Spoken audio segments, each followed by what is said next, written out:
Oh, got some weird noise issues.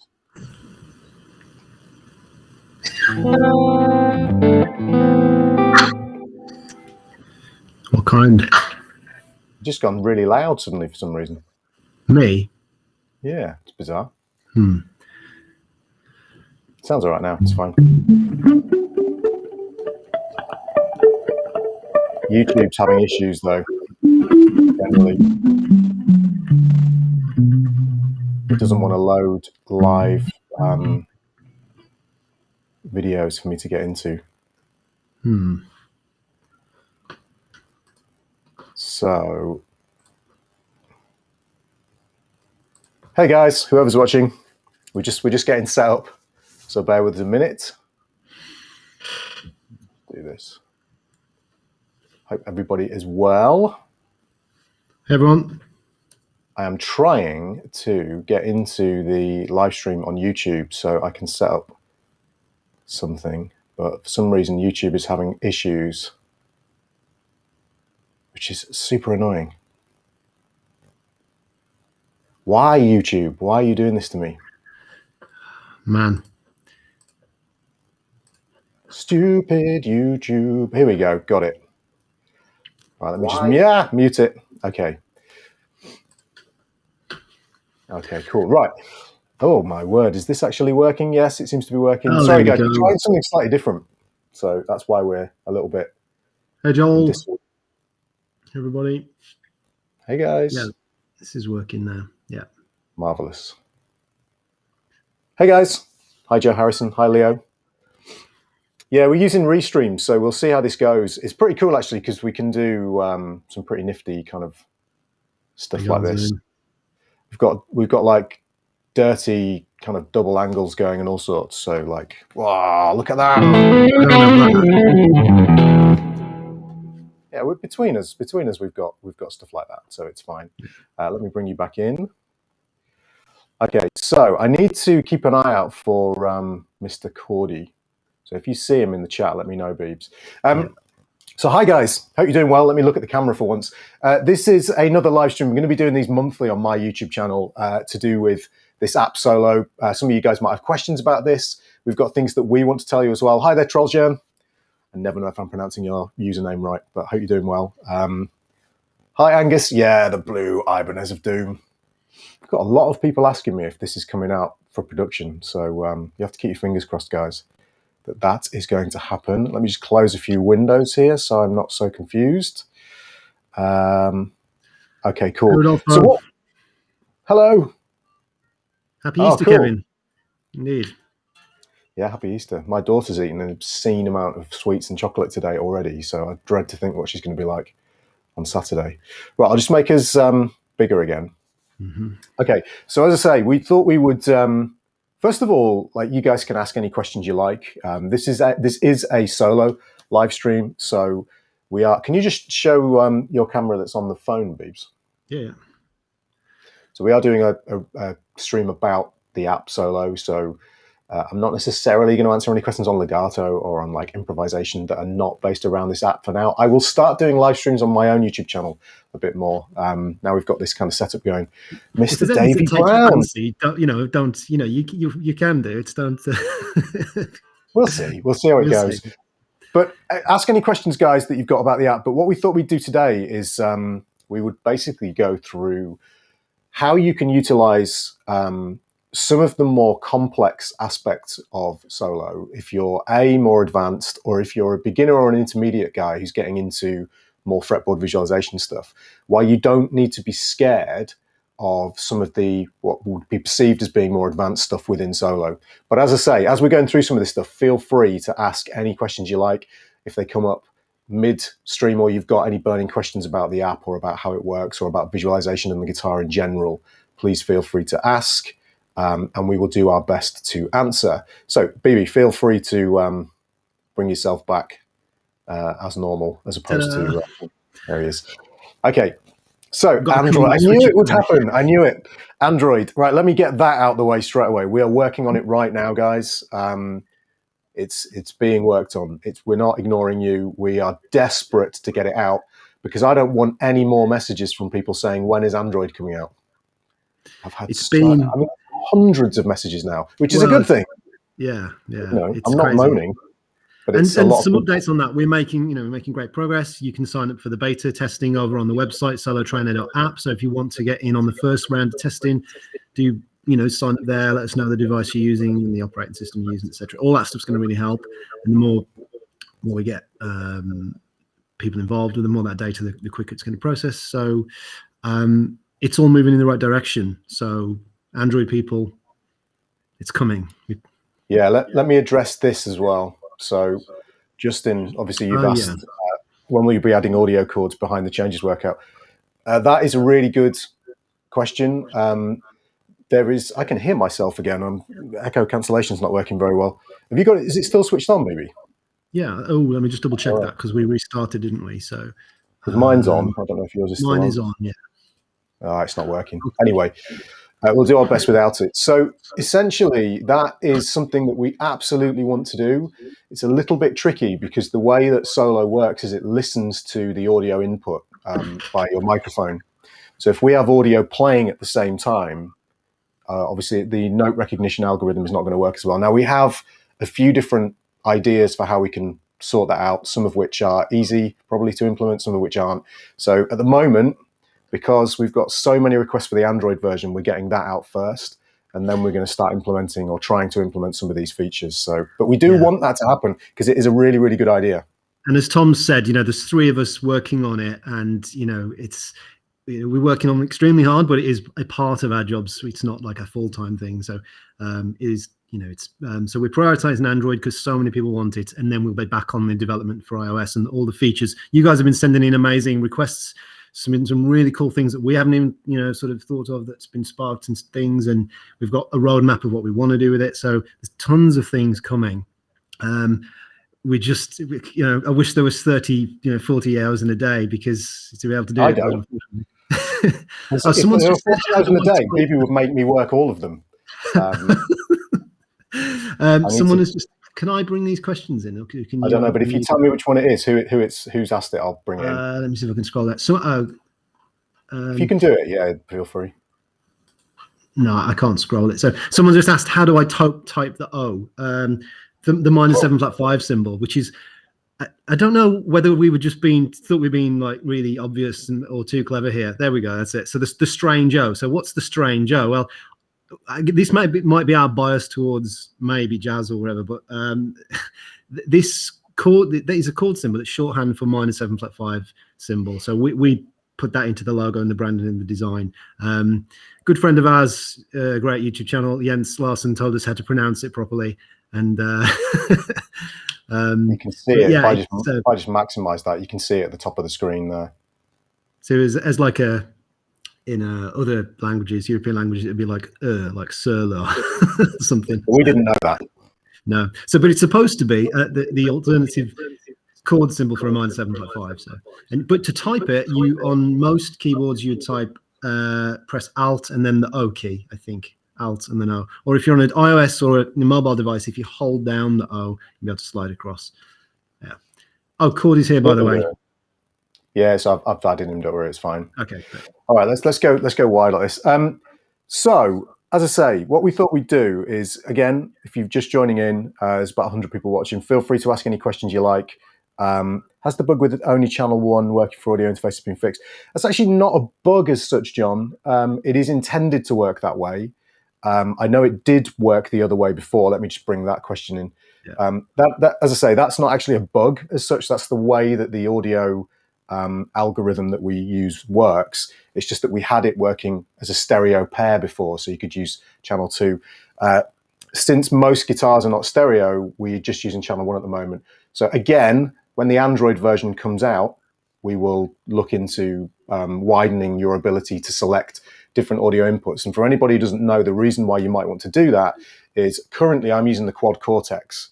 And the Quad Cortex works great as a class-compliant audio interface for Solo or for iOS generally or for Mac or whatever. It sends its dry signal out on channels 1 and 2 of the USB driver. So I did a video on this on the Solo YouTube channel. It was on the Solo YouTube channel, wasn't it? I believe. So that is fine because it sends the dry signal out, but the HX Stomp sends it on channels 3 and 4, I think. Cordy will be able to tell us that. It's definitely not 1 and 2. The dry signal, that is. I think channels 1 and 2 are the affected signal, which means the only reason that could be a problem is if you're using a really fuzzy tone. I'm not sure why you would practice using solo with a super fuzzy tone, or if you used a ton of delay and reverb. Now I'm using on this Quad Cortex a massive reverb, like Cordy signal. Yeah, the dry signal, Cordy boy. That reverb is not being sent to solo via the audio interface because it's using channels 1 and 2. So yeah, it is. If you can change the audio input, which is something that we're going to try and integrate into it, although it's not that easy to do on iOS, unfortunately, because they don't give you a lot of control by default. If you're using a Mac, that's not so difficult to do. But and by the way, that's only Apple Silicon M1 Macs that can do that. But for iOS devices, that's a little bit tricky. So we've got to figure out how to do that. And again, the thing you have to remember, guys, is we're listening to all of your feature requests. Really, really happy to hear them. But there's only 3 of us, again, working part-time, and 1 developer who also works full-time for a very, very large company. So it's not that easy just to integrate stuff immediately. So we are working. We were up at 6 a.m. this morning doing this for 3 hours. I've been producing content for it all day. So we are not slacking on this. We just have a very limited amount of time. So this is interesting. Have you seen the Levi question, Levi Tones? I'm just going to answer another one. Okay. Let me see if I can share this. Marcello, it is available in Brazil. It should be available in Brazil. Are you on an iPhone, on iOS device? Then it should be in Brazil now. I'm pretty sure it should be. Yeah. Yeah, we've released it in Brazil for sure. Send us an email to support@solotrainer.app if it's not, and if you can't see it on yours, and we'll look into that. Okay, there were a couple of questions actually that I saw. Let's get Levi's up. So, are there songs programmed in the app to follow along with? If so, how many? I don't know how many there are. There's like 60 or something at the moment, something like that.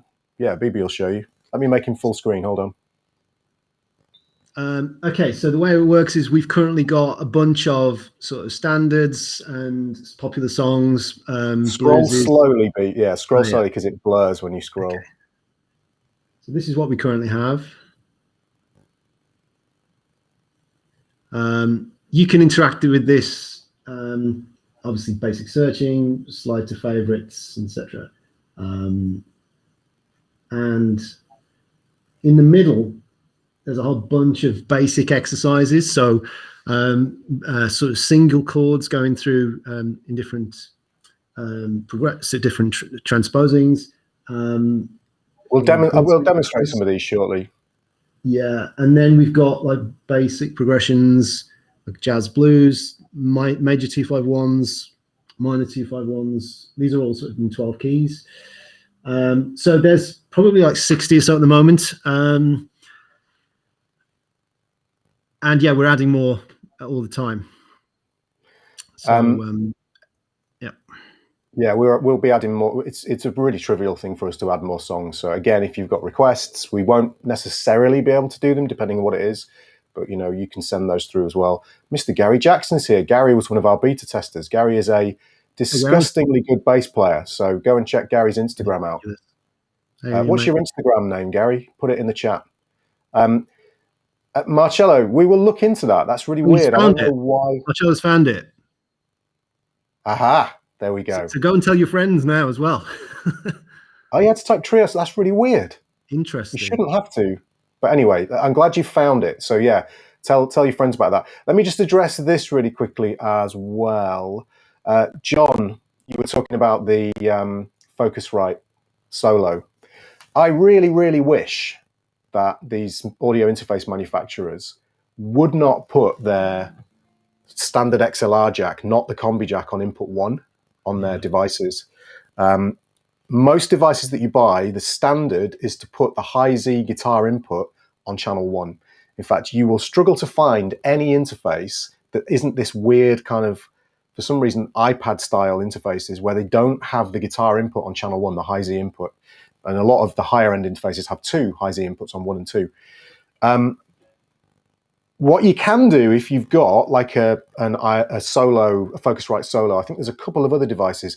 I think Native Instruments make an audio interface which has got an XLR only jack, not a combi jack on input 1.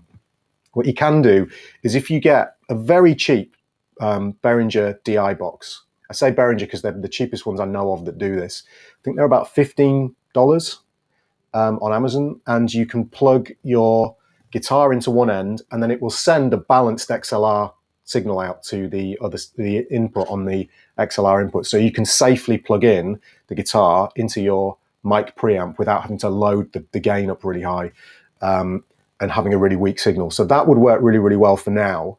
But yeah, we aim to be able to in the future, once the Android version is done and dusted, we've got to get that working properly, beta tested, so on and so forth. Someone was asking, will it be within the year? We are not committing ourselves to a release date because I know how that goes, but we would be very disappointed. Last time we committed us. I don't mean we'd be disappointed like with ourselves. We would just be disappointed generally if we didn't get it out within the year. But, it's one of those things. Who knows what could happen? Nobody was expecting COVID-19 to hit. So who knows? It's probably going to be a meteorite in about 6 weeks' time that's going to hit the Earth. Who knows? So it's kind of crazy. How's it going, man? Uncle Ben. Hello, good sir. There's some really good questions here. Do you want to take that one from Muzzy Muzz?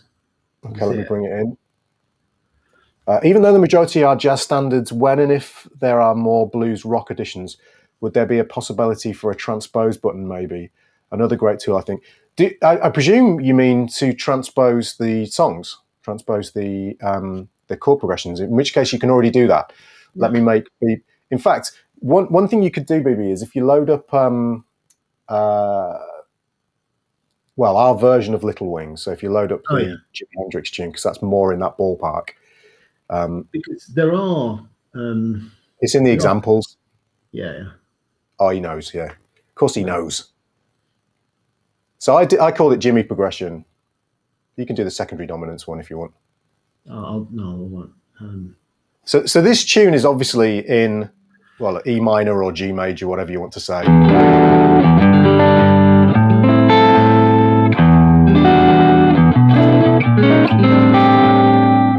So on and so forth. If you wanted to do this or a standard kind of 4-chord blues in any other key, if you look down the bottom, there is a key function, which maybe we should have called transpose, but really it's the key. And if you tap on that, you can transpose it to any minor key if it's in a minor key, or any major key if it's in a major key.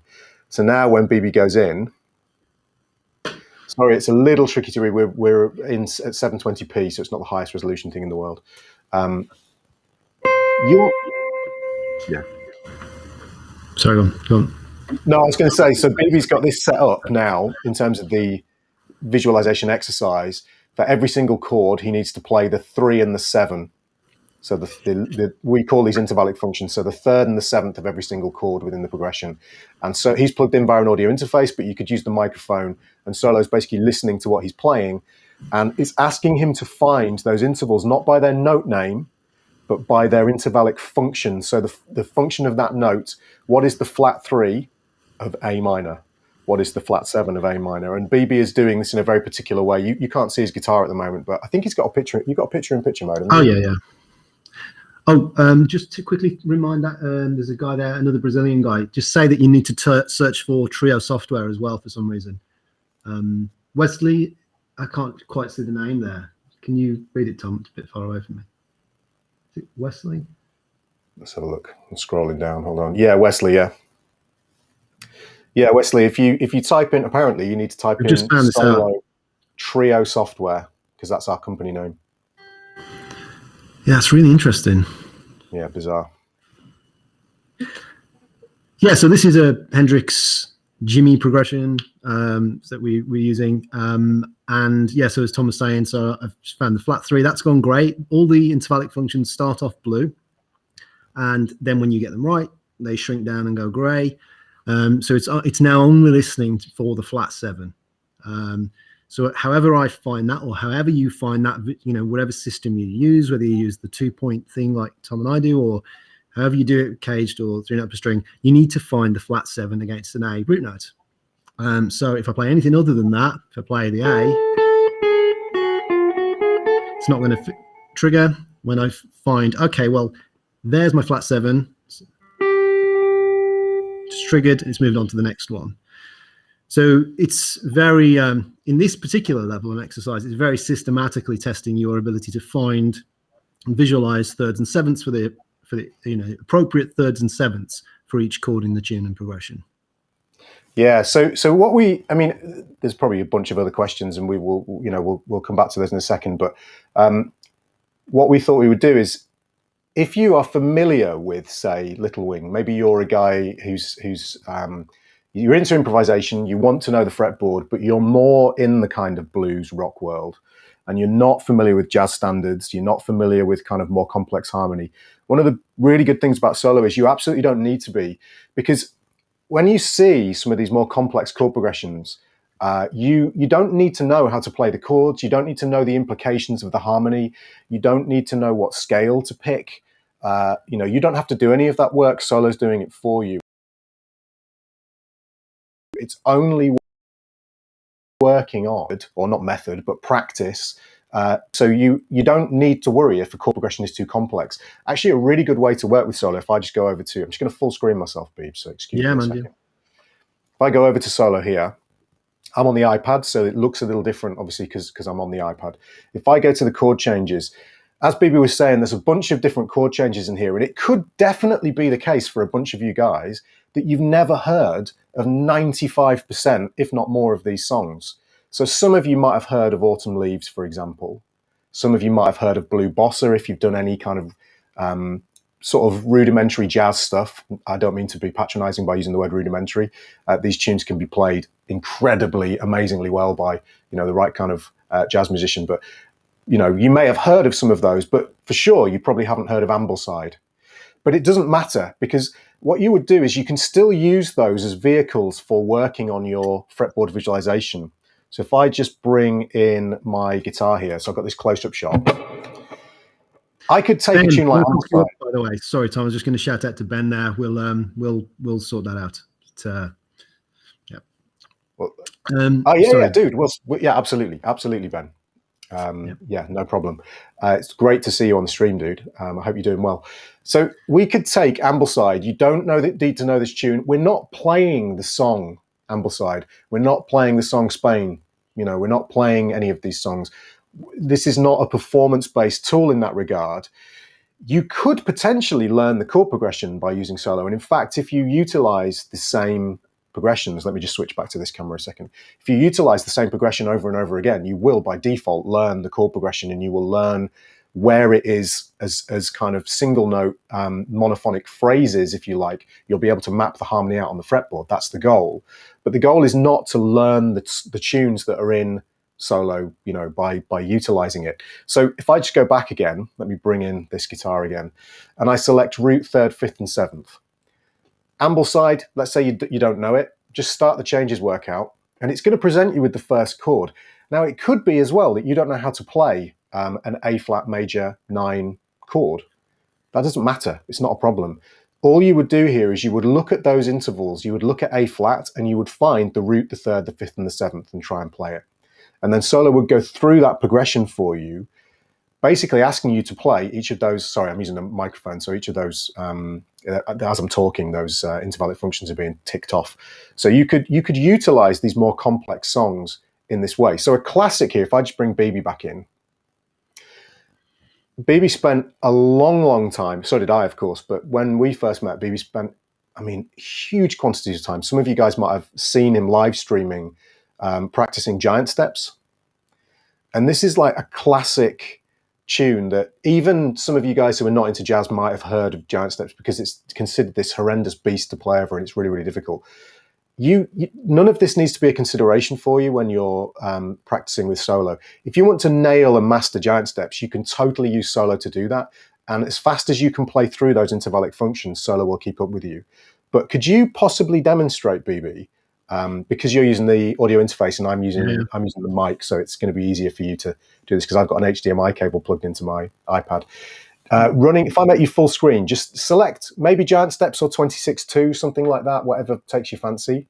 Yeah. And then root and third, maybe. Oh, you've got it. Or third and seventh is fine. Whatever takes your fancy as well. Yeah. And just show this doesn't need to be complicated. You're not trying to play through this at 280 BPM. Solo, you can see right now, because he's using the audio interface, it's just sat there waiting for him to find the relevant notes. So until he plays that third of a B major 7, doesn't need to play the chord, doesn't need to understand like what scale is being implemented here. He just needs to find the third and the 7th of each of these chords. So I'm going to shut up and let him do that. Yeah, and the other thing as well, just before I do that, is that this way of thinking and talking in terms of scale degrees or intervallic functions, as we refer to them, is exactly how it's, sax players or Coltrane or, those guys would think about. You're talking in scale degrees. So this is absolutely useful and relevant, even outside of just our, guitar-centric focus and world. It's a common language for other musicians. So, so back to the point of doing this. So whenever I see a B note, I can visualize either above it or below it where the third is. So it's listening only for the third against a B. So if I play anything else, it's not going to recognize it. When I hit the third, this is the third against this B here, it's recognized it, it's gone. It's now listening for the 7. So I can now see the major 7 against this. If I'm still looking at this B, I can see the major 7 here. The chord's changed, it's rolled onto the next chord. Now, obviously, at this point, with practicing it, Giant Steps, the original, would have done about several choruses by now. But this is the beauty of the beauty about solo is it's that time pressure is removed. So all we're doing is we're utilizing the vehicle, the chord changes of Giant Steps, to isolate and focus on this tricky task of unlocking the fretboard in terms of finding it. So I can take as long as I like to do this, and it's really searing this process, this kind of mental map of how to see these scale degrees or intervallic functions in really powerful ways. So I might be looking at this D as my root note. I'm not going to play it because it's not asking for that, but I might look at this D. Well, I can see, the third for D is here. This would be a way of doing it. Might be down here. I could do that one. There are multiple different options, and obviously Tom's got a great tutorial on all this, how to see and find these, course on his website. So is Beebee, by the way. No, thank you. And in the app as well, if you don't know how to find these, the diagrams, the sort of, as I call it, the 2-point diagrams are in the app for you to work this out. Let me just briefly show that, actually, because that will be much easier to see on the iPad if I just full screen myself a second. So within the app, we have a bunch of video tutorials. These are all different videos that we put together. This was quite the arduous task. We were up for like 2 nights in a row doing this, all night basically. And one of the things that Beebee put together was all of these different intervallic functions that you can look at that take you through how you can find a lot of this information. So as you're working through these songs, if you don't know them, you still can utilize solo in a very productive manner, even with the more complex stuff. And then this will scale up. So I shouldn't use the word scale, but this will scale up as you get better at it. And, maybe if I full screen you again, Beebs. One more thing I was just going to say on that. There's also on solo, we have a YouTube channel just for solo where we publish in tutorial lesson videos every week, Tom and I. And so if you're interested in more of this kind of stuff in sort of focused lesson format, then subscribe to the solo YouTube channel, which I think Tom will link in the description. I'll stick it in the description afterwards. Yeah, no, that's fine. No, what I was going to say was, in terms of this scaling up, could you now select so Beebe's doing thirds and 7ths. Let's go one step higher. So let's do root 3rd, 5th, and 7th. So 4 chord tones. When you guys look at the level menu here, he's still got Giant Steps. It's a little hard to read because we're in 720p, but we've got single chord tones, we've got 2 chord tones, we've got 3 chord tones. These are obviously all roots, 3rds, 5th, and 7ths. Now, I should say that solo intelligently maps these onto whatever chord type is happening. So if it's a 6 chord, it will intelligently map, instead of the 7th, it will map the 6th. If it's a sus chord, it will map the 4th instead of the 3rd, for example. It does this in a very intelligent manner. So if Beebee now selects root 3rd, 5th, and 7th, or even if you want to do the randomized one, if you want, Beebs, whatever works for you.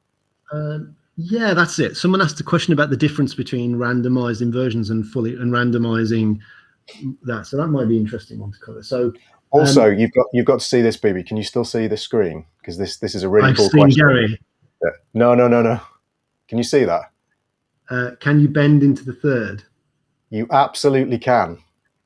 Yes. You can tap notes, you can bend into notes. Question. You could do whatever.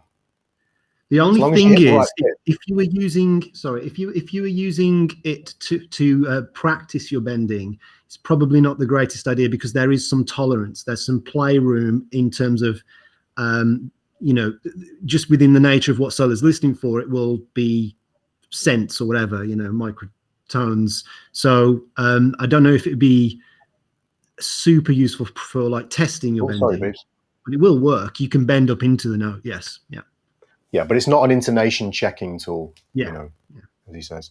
So if I full screen you again, if you want to do root, third, fifth, seventh. See you later, dude. See you later, Ben. Yeah, see you, Ben. Have a good teaching session. So if I choose let's do this one. So if I choose root 357, oh no, not that one, sorry. Root 357 random inversions. What this is going to do is choose to play in order as either the root 357 or 357 root, 57 root 3, or 7 root 3 5, and it will dynamically and randomly map those possible variations onto each chord in the progression. So it becomes very hard, because one of the things about the guitar, of course, and learning arpeggios on the guitar is that what you could do, that you could take the easy route practicing this. And let's say if I just choose root 357 and hit go, what you could do is to use the same shape and not think at all. So I could go and then use that same shape from D and just only change that one appropriate interval. So, but that's really kind of going to paint us into the same kind of muscle memory pattern-based corner that we may have been in the past. If you sort of randomize the intervallic functions per chord, it's going to sort of, you're not going to be able to do that as easily. So if I choose root 357 random inversions again and hit start, on the first chord, it has chosen for me to play the 1, the 3, the 5, and the 7. So I would go the 1, 3, 5, 7. Okay, it's rolled to the D. Now, the order of the functions have changed. So now I'm looking for the 5 against the D.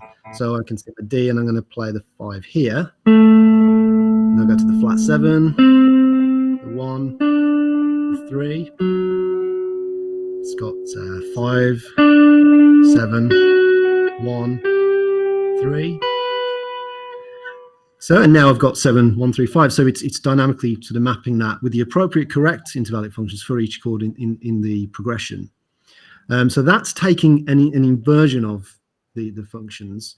The other thing you could do, which takes it another step further, just with these 4 chord tones, is to go back to the original root 357 and hit random. Now it's just nice. Purely randomizing the root 357 in all permutations against every chord in the tune, and then it becomes almost impossible to sort of just brute force one muscle memory shape across the entire thing. So yeah, that's, and you say all that process there. I can personally, I can do this quicker, but you don't need to. You can take as long as you need, and it doesn't matter really that we're sort of hijacking famous chord progressions and utilizing them to develop this laser focused thing of being able to see the harmony on the fretboard in a very precise, detailed way. I did a video on the solo YouTube channel last week where I was showing how you can practice scales in a cool way with the app. And one of the things I said was that many guitar players know the start note and the end note of their scale patterns, and the notes in the middle are kind of hazy or a little slow to access. So the note names or the intervallic functions in the middle of these big patterns get very hazy or slow to access, or we just maybe not even know them.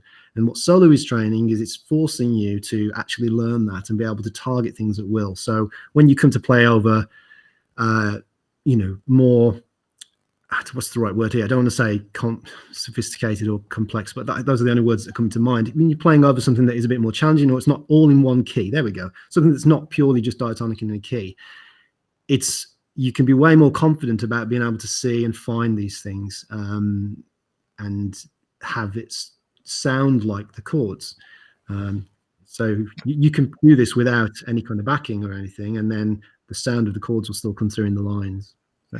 Okay, let me answer this question. This is a really good question. So, Addy, does solo expect you to know any theory at all before using it? This is a really interesting question because in many ways, you don't need a lot of theory. Realistically, what you need is an understanding of the major scale and a little bit of an understanding, which we help you with in solo, of the idea of taking notes within the major scale and numbering them 1 through 7, and then being able to raise and lower them, so sharpen them and flatten them. You can completely start solo with nothing more than that. Now, I have a video on, it's on my YouTube channel, I think, isn't it, Beebee? The root note one, yeah, where I go through how to start with solo just playing root notes. So solo has an option where, and I'll expand on this in a minute as to how you can actually get further than this. But if I just show you really quick, you can take any of the chord progressions within solo and you can come in and you can just select the root note. Okay, so all it's going to ask you to do at first is find the root notes all over the fretboard. So if I just bring myself in here, again, I don't think I've got a proper Gorilla dongle plugged into my iPad. And that's a really weird thing to say. I don't know if the connection is working, so I'll just check whether it's actually working or not. Let me just select a different chord progression as well. I'm going to select one of the exercises. So this major 7 chords in all 12 keys. Let's see if this is actually... Yeah, my connection isn't working, so I'll just talk you through this. So basically, what you would do here is you would find on the, any, let's say you took just the E string, and you would locate all of these root notes on the E string, just on the E string, okay? So that would then enable you to essentially just find all of these notes on the fretboard. And then solo is going to go through any of the chord progressions and it's going to enable you to build up your knowledge of root notes. Then you could come in and you could select root and third, let's say, and you would just work on the root and the third and you would start locating just the thirds. Now, at this point, you don't really need any theory as such. You don't need the theory down. What I would say, though, is as you develop through, you need to, if you really want to apply the information in solo and get good at kind of what solo is doing, it's not telling you, it's not giving you the information. Like when you see a chord progression, you're not then immediately going to know, okay, well, I'm going to pick this scale without solo being there. But what you should learn by osmosis, just by default of doing it all the time, is some of the intervallic functions that you can play over each of these chord types. But solo is not intended, this is really important, it is not intended to teach you music theory. It's not going to do that. That's not why we made it. Solo is all about this laser focused thing, as Beebee described it, of finding notes on the fretboard, the visualization process. Okay, it's also very useful for piano players, horn players, singers, because and ear training as well. So that's the byproduct of this. Is your ear training? Yeah. But you absolutely, anything that you do, any app that you buy, if you bought iReal Pro, if you bought anything, any kind of improvisation based app or learning app, you absolutely should be studying theory alongside, because none of these things are designed to give you the overall picture of every musical skill that you need in order to be able to be a complete rounded musician. And as I say, solo is not designed to teach you music theory. Do not buy it for that reason. By proxy, you will learn some music theory, because every time you see, if you select root, third, fifth, and seventh, every time you see a major 7 chord, you're going to see root, third, fifth, seventh. Every time you see a dominant 7th chord, you're going to see root, third, fifth, flat 7, so on and so forth. But it isn't designed to teach you that. So I would absolutely study. Where do I buy a proper Gorilla dongle? I don't know. Don't buy one; they don't work. I would absolutely suggest that you study jazz theory or music theory alongside, maybe start with some basic music theory and then move into more of what is termed jazz theory, but is realistically, modern contemporary popular music harmony. That's what you need to study. And what you'll find is if you study all of that stuff, such as this question here, but from Michael, how to use an altered scale, ? Solo is not going to teach you how to use an altered scale. What it will teach you, if you go into Solo, into the scale trainer, and you select the altered scale, and then you go into your scale workout, it will teach you what intervals or intervallic functions are in that scale, and it absolutely will help you to practice visualizing that scale all over the fretboard. So if you do want to play,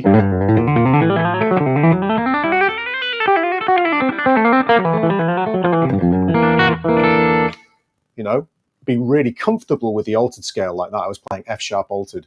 That is absolutely the kind of visualization process that you can do within Solo. So the two things go hand in hand, but please don't mistake Solo for being an all-encompassing jazz improvisation thing that's going to teach you all of the theory that you require. The tutorials that are built into Solo are designed to help you get the most from the app. They're not theory lessons or, technique lessons or how to play legato, 3-note per string scales, that kind of a thing. It is laser focused on the visualization process. And we feel that's a really good thing because that means that you are doing something very, very important in a very kind of focused manner. It's the same reason we don't have time built into that. We don't have a metronome clicking away because we don't want you worrying about time at the same time as you're trying to find this stuff on the fretboard. We want you to concentrate on this one, or actually we wanted a tool for us to be able, Beebee and I, that is, to be able to concentrate on this one particular facet of guitar playing. And it just so happened that it ended up being a fantastic tool for other instrumentalists and singers and ear training as well. So it's, interesting process. I hope that helped, Addy. Yeah, seems like it did. Bass. I think Gary Jackson in the chat, he was one of the testers, and he's used it on bass, upright bass, electric bass. It's great for that. But within the app as well, if I don't know if there are any horn players that are big fans of Tom Quayle here, but if you are playing a horn, you can go into the. Oh, where am I? You can go to. The this is really cool. So let me make you full screen here. Sorry, that's the calibration. You can go to settings and then choose the instrument selection and then offset it. You can either select it for a 6-string guitar, 7-string guitar, 4-string bass. That's just going to optimize what it's listening for. But the ones here in B flat horn and E flat horn is for if you're playing, trumpet or saxophone. And then we've also very recently, in the last couple of days, actually just updated it so it has a sort of a concert pitch -1 if you do have a guitar that's continuously, dropped down by a semitone, and you just wanted to continue thinking as usually do, then you could choose that. I'm gonna not screw myself up. Make sure I got we both did that the other day, didn't we? Yeah. Why isn't it working? It's because you're in concert pitch -1. Yeah, easy mistake to make. So yeah, that is the kind of theory side of things taken care of. Thank you very much, Marcello, for this particular comment as well. It is rather beautiful. This guitar gets more gorgeous when you turn it over as well, but I don't know if you're going to be able to. Hang on a second. This needs to be done. Hold on. I know this is a diversion, but that's right. Look at that. One. Disgusting. Anyway, thank you very much, Marcello. So I was going to say, there's one guy, the guy that's just mentioned it a couple of times about, are we thinking, this is slightly off the topic slightly, but I do just want to mention it because he has been asked a few times. Are Tom or I thinking about intervallic functions that, in this, like we're doing with solo when we're playing like fast things like the fast legato or stuff like that? We've talked about this on our podcast, the Guitar Hour podcast, several times. I'm sure Tom's talked about it loads in videos and things. If you dig into some past episodes on that, but in short, the answer is when you're playing super fast like that, we're not thinking about anything. But back in the day when practicing it very, very slowly, yes, we would. I certainly did, and I'm pretty sure that you did as well, didn't you? The way how you learn to do this is by taking the exact same process of finding intervallic things, but you're building little sort of Lego bricks, if you like, of visualizations that chain together, and that builds muscle memory. But it's not going on at this part of the brain. it's going on at the back of the brain. Yeah, Legato bricks, not Lego bricks. Yeah, there you go. I didn't catch that. I mean, my answer would be exactly the same as Beebee's. He's kind of summed it up basically. The same way that you would work through something like Giant Steps or whatever standard, just playing very, very slowly. I'm not going to play too slowly, but like.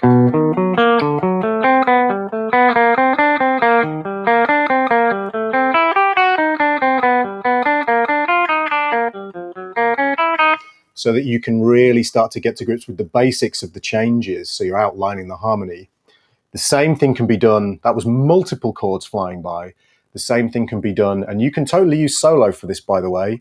If you use the same, you go into the scale generator and you use the same scale over and over and over again. Solo will generate random intervallic lines within or intervallic function-based lines within that scale. I can show you that in a second.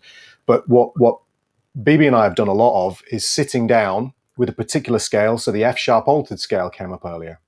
I know what intervallic functions or intervals are in that scale, and I would very, very slowly explore that scale on the fretboard, thinking in terms of these intervallic functions.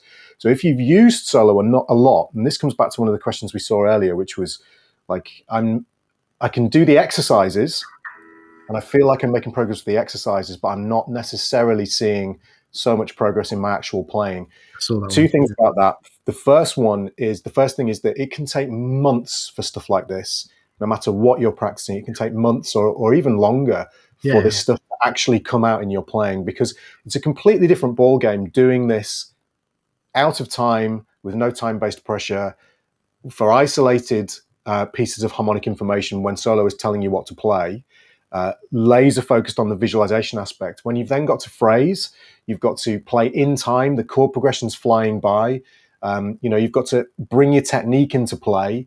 All of those things, they make the difficulty level exponentially rise. So it takes a lot of time and practice for this stuff to actually bring itself out or come out in your actual playing.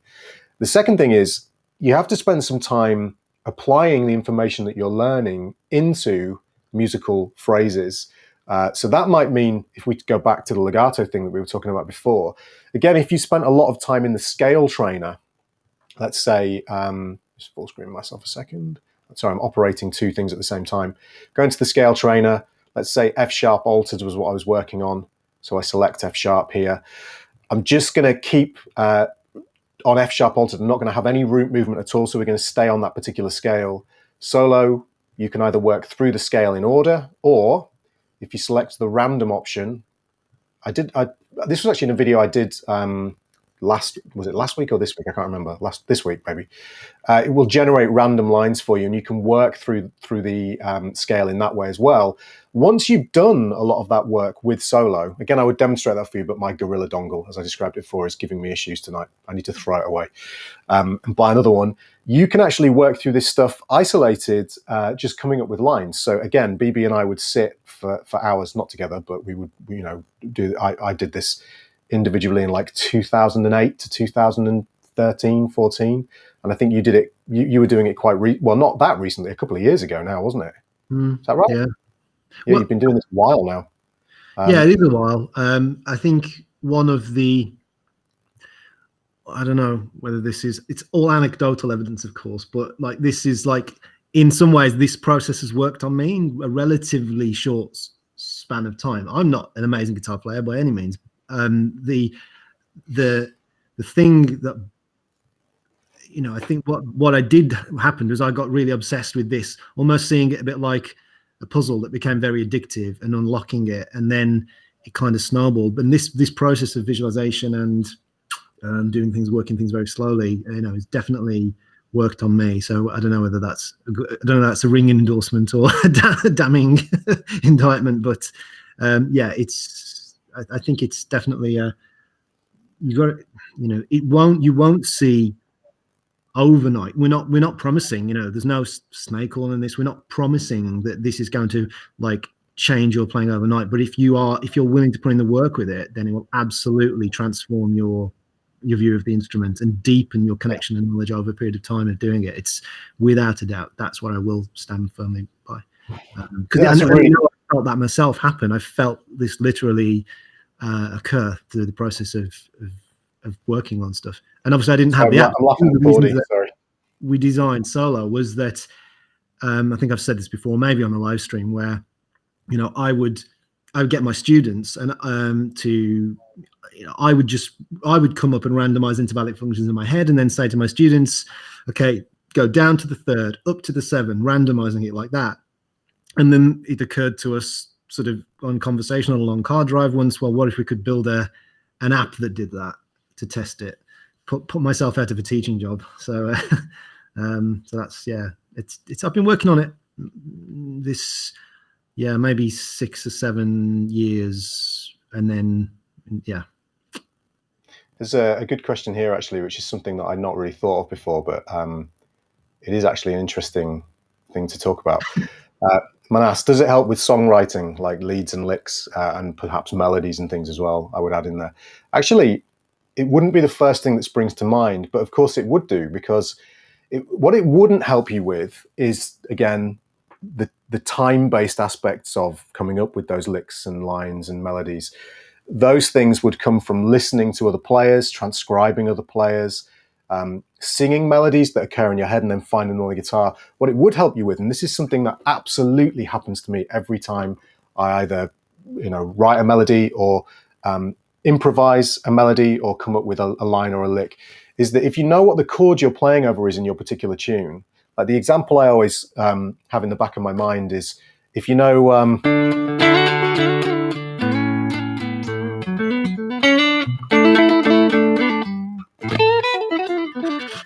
whatever it does, we shouldn't play it too much because we'll get blooming copyright strike, and I don't want to get a copyright strike for Andy Timmons tune. That would be super embarrassing. But the chord progression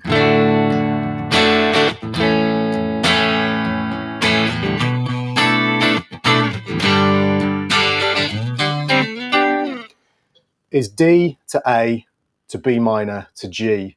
And if you've done a lot of this work with solo, where you are good at finding these intervallic functions, and of course, if you know that the first chord in the tune is D major, you can very quickly find those chord tones and construct some kind of melody or a line or whatever based on those chord tones, whether that's like, and you'll be able to do it in such a way that you'll think, okay, well, let's start on the 5, slide into the 3, I'm then going to play the 5. I'm going to slide back to the 3 again. Now I know the next chord is A, and I'm going to slide into the 5 backwards. And immediately you can hear that A chord. And maybe I would do this. Now here I've landed on the flat 3 of the B minor chord. Maybe I play 3, slide into the 5, then slide into the root. Okay, and the last chord is G. I'm already on the 5th. What I'm going to do is bend up to it from the fret below. Not in tune, apparently. Then I'm going to slide up to, let's say I slide up to the root. And then I'm going to do this, which is basically the 3 of the D, then the 1, the 5, the 4, and then down to the 3. And you can start to think in this way, not just relying on your ears, which you should do, you should use your ears, but knowing all the time exactly how the notes that you're playing relate back to the chord that you're playing over. And this, again, is something that solo will give you the ability to do if you practice with it diligently and you study your theory alongside your music theory, because there are implications to these chords as well, as to what they are in the key. So, you need to know what those implications mean in terms of your note choices. Solo's not necessarily going, as I mentioned before, out of its way to teach you that stuff, but hopefully it makes sense that you can apply the knowledge, that the fretboard knowledge that you get from solo in real time, constructing melodies, or in non-real time, if you like, improvising melodies, or in non-real time to construct melodies outside of improvisation, if you like. Cordy's doing a great job answering questions in the chat as well. So just want to give a shout out to good friend Jonathan Cordy. Has an amazing YouTube channel. You should go and check that out. Perhaps we can link to that somewhere. And did he put a link in? Yeah, there we go. Someone's put a link in there for us. like the man is doing an incredible job on YouTube right now. So yeah, it's great. Thanks, Mr. Cordy, for moderating for us. So hopefully that helped, Manas. I don't know if I'm pronouncing your name right. I'm sorry if I'm not. How to 26.2. Does it work for piano?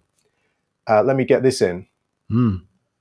It absolutely does. There's actually a couple of interesting things in regard to this. So any instrument which makes a noise, which is any instrument, and is pitched, so not the triangle or the tambourine.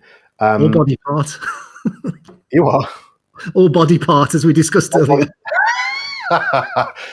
Those things won't work, but any pitched instrument is going to work, provided it's not microtonal, of course, as well. I mean, all the obvious things, guys, because solo is listening to. It's basically got a very sophisticated note recognition algorithm in it, but it also understands how jazz, harmony, or contemporary pop, modern 20th century, 21st century harmony works. So it can map the harmony out over a chord progression if you choose a particular level, and then all it's doing is listening to the notes that you're playing, and it is analyzing those and checking whether you're playing the correct notes. And so it doesn't matter what instrument you're playing. I've actually tested this. I have an Arturia 49 key keyboard behind me and like a couple of analog synths and stuff. I don't play keys, but I found it super useful for even with synths, crazy synths. Provided you play single notes, it works absolutely fine. The cool thing about using it with a keyboard like that is you can also then utilize an audio interface. So you can plug your keyboard directly into the audio interface into your iPad, your Apple Silicon Mac, or your iPhone, and it will work. And you can make as much noise as you want in the room because it's not using the microphone on your device. So that's really, really cool.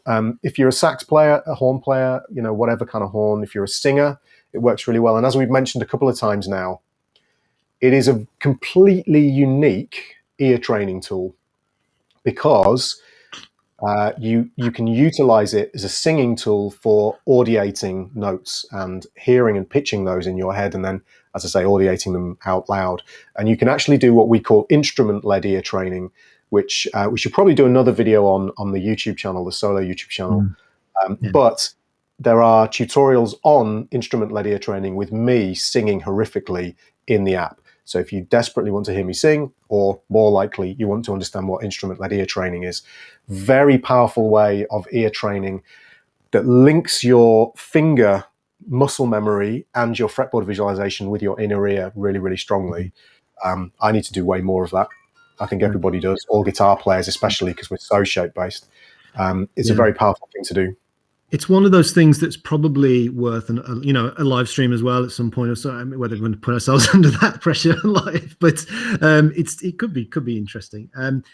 I think that one of the interesting things, I was talking to somebody about this today, actually, a student, and one of the things that dawned on me after doing so much work with this sort of interval things was because I sort of knew, because of practicing knowing what the intervals looked like, and it's also was sort of smuggling in what they sound like. So one of the sort of really interesting byproducts is if I know what a root note, if I know what this note is, and this is my root note functionally, then I know what this note is going to sound like before I go to it, or this one, or this one. So that adds an element of choice then. It's like, do I want to sound that note? Like I know, and this is something I think that's developed from this visualization method as well. So knowing what it is, knowing what it looks like has helped inform what my ears to know what it sounds like, and that can help your choices.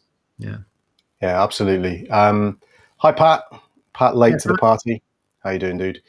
We're nearly done, actually, Pat. So yeah, I'm sorry that we're not going to stick around for too much longer. Marcello, this is an interesting question in that what we say for audio interfaces is that if you have a class compliant audio interface, now there's a couple of caveats here. Now I have a video that I put on the solo YouTube channel that you can watch, which goes through all of this stuff. To not guarantee, but to be pretty sure that your audio interface is going to work, it needs to be a class compliant audio interface that doesn't use a proprietary connection. So it doesn't have some weird kind of proprietary connection. It cannot do the old school thing where you used to plug into the microphone port in the early days of iPad. If you've got one of those, probably won't run solo anyway. If you are running an iPhone or a standard iPad, so not an iPad Pro, you will need, if your audio interface is bus powered, you probably will need to use a power supply for it. Simply because what we think is that the smaller devices like the iPad and the standard iPads and the iPhones don't provide enough power to work correctly. We're still looking into why that's the case. But if you've got an iPad Pro, you can pretty much use any class compliant audio interface because it provides enough power. And that's what, again, I'm using the Quad Cortex here, although my Gorilla dongle, as I say, has completely failed me. I think it's because there's a little piece of plastic that connects it to the iPad Pro, which has fallen off. And so it's hanging at a pretty terrifying angle right now as the USB cable and the HDMI cable are pulling it off. A couple of things. There is this question as well. I'm currently using this. It's not my focus, is it? This is an X-Tone interface. That's how I'm working today. And the other question that came is does it work on an M1 Mac? Yes. Yeah, there we go. There we have it. So it absolutely does work on an M1 Mac. In fact, I am running it right now on my M1 Mac, and it works flawlessly. So you can use it on an M1 Mac as well. The beauty of using it on an M1 Mac, other than just the general Mac experience, is that you can use any audio interface on an M1 Mac because even if it's not class compliant, if you need to install drivers. So to give you an example of that, I dealt with a query yesterday, which was to do with the HX rack, the Helix rack. The Helix rack, it is class compliant, but you can install its own drivers to give you more functionality, to give you different sample rates and allow you to do various different things. If you have a universal audio interface, that's not class compliant, but you can use it with Solo on an M1 Mac because you can install the drivers and use it as an audio interface. So there is a big benefit there in terms of using it. The other benefit is you can use it with other apps at the same time because obviously macOS allows you to do that. iOS is a little bit of macOS is a fairly closed beast, but iOS is a very closed beast that you can't really do too much with, unfortunately. So we're looking into more sort of audio options as we go. Yeah. All right, guys. So anything else just to finish with? We are working on the Android version. I think I'm not sure what version it's going to target yet. So a downbeat exegete. We don't know what the requirements will be. There are no. That's to be. What's that? The requirements for what? Sorry. Oh, I see. As in the Android version. Yeah. We're still, in fact, Google are doing some weird things at the moment that we're still looking into about that. So, we're not making any definitive statements about the Android version at the moment, other than we are going to release an Android version. So we just, we know what happens when you commit yourself to things and then people shout at you because inevitably things don't quite go to plan. But we are releasing an Android version, guys. Will you be able to use an Android simulator for it like BlueStacks? Yeah, you will, provided you buy the app, yes. Massive Julian Lage fan. Or Lage, yeah, massive Julian. And again, CV, we're not prepared to put a date down for the Android version because it's just not worth doing at the moment. Don't read that as it's going to be a year. We don't anticipate it being that long, but we're not prepared to say it's going to be this month or this date or whatever. Because as I say, we've said this numerous times now, but we are a very, very small company with